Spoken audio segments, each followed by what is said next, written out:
ہمارے پاس آج کل ایسی خواتین آ رہی ہیں جن کو نہ صبر کرنا آ رہا ہے اور نہ شکر کرنا آ رہا ہے، اور وہ ایسے مسائل میں پھنسی ہوئی ہیں جس میں سے انہیں ان کے سوا کوئی نکال نہیں سکتا، کیونکہ ان کو مائنڈ کی ایسی ٹریننگ چاہیے ہے جس سے ان کا اللہ سبحانہ تعالیٰ کے ساتھ وہ تعلق پیدا ہو جائے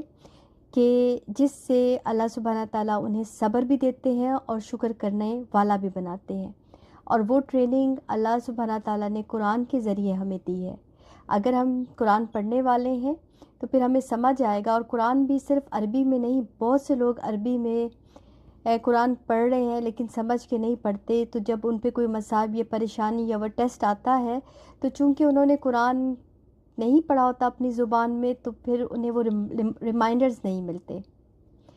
اب ہو رہا ایسا ہے کہ صبر نہیں کرنا آ رہا اور شکر کرنا نہیں آ رہا، اور اللہ سبحانہ تعالیٰ سے یہ مانگنا بھی نہیں آ رہا کہ صبر مانگنے کا مطلب ہے کہ مصائب کو مانگا جائے۔ انہیں پتہ ہی نہیں ہے کہ صبر جو ہے وہ اللہ سبحانہ تعالیٰ کی نعمتوں میں سے ایک نعمت ہے۔ اللہ صبر نہ دے اگر انسان کو، تو پھر انسان اس دنیا میں سروائیو ہی نہ کر سکے، کیونکہ صبر کا مطلب ٹھہر جانا ہے، رک جانا ہے، انتظار کرنا ہے، یہ ہے صبر کا مطلب۔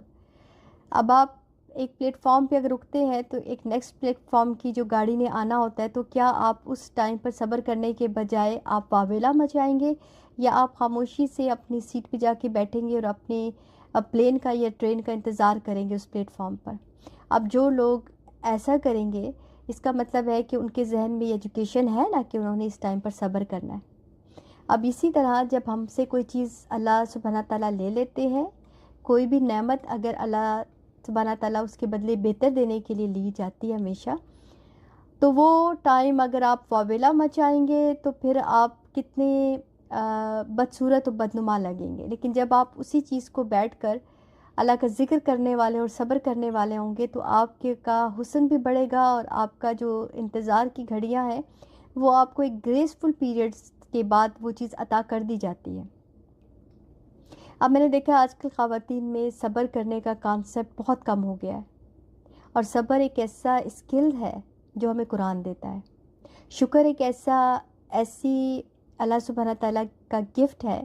ایسی ٹریننگ ہے جو ہمیں قرآن کے بعد ملتی ہے۔ تو اللہ سبحانہ تعالیٰ سے دعا ہے کہ ہمیں صحیح معنوں میں قرآن کا علم دے، قرآن پڑھنے والا، سمجھنے والا اور ان پہ عمل کرنے والا بنائے، اور ساتھ ہی ساتھ جن لوگوں نے قرآن کو صحیح معنوں میں پڑھا ہے ان کا صبر آپ دیکھیں، صحابہ کرام کا صبر آپ دیکھیں، نبی پاک صلی اللہ علیہ وسلم نے اپنی زندگی میں صبر کر کے بتایا ہے کہ صبر کسے کہتے ہیں۔ تو یہ ساری باتیں جب ہمارے ذہن میں ہوں گی، تب ہمیں پتہ چلے گا کہ صبر جو ہے ایک بہترین نعمت ہے، اور اسے مانگنا چاہیے اللہ سے۔ جزاک اللہ۔ السلام علیکم رحمۃ اللہ وبرکاتہ۔